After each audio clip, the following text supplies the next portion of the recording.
அனைவருக்கும் இனிய இரவு வணக்கங்கள் நண்பா.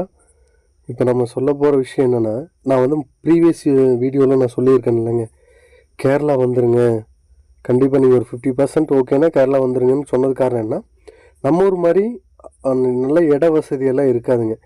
அதாவது சேம் மக்கள் அடர்த்தியோட சேம் மோட்டாரையும் கொண்ட ஒரு ஸ்டேட்டாக கருதப்படுது நம்மளுடைய கேரளாங்க.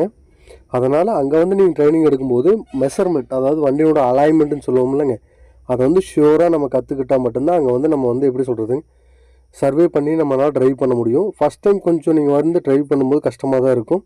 பாருங்கள், ஒரு 12 வீல் ஜம்போ அசால்ட்டாக பார்த்தீங்கன்னா சின்ன தடம் தான், பார்த்தாவே தெரியும் உங்களுக்கு, சின்ன தடம் தான். ஒரு ஆட்டோ வரப்போ கூட பார்த்துருப்பீங்களே, சின்ன தடம் தான், ஆனால் அதுலேயே எவ்வளோ ஷியோராக கட் பண்ணி எடுத்துகிட்டு வராருன்னு. It's a good training place in கேரளாங்க. அதனால் எல்லோரும் கண்டிப்பாக ட்ரை பண்ணுங்கள். அடுத்து பார்த்திங்கன்னா இளைய தலைமுறை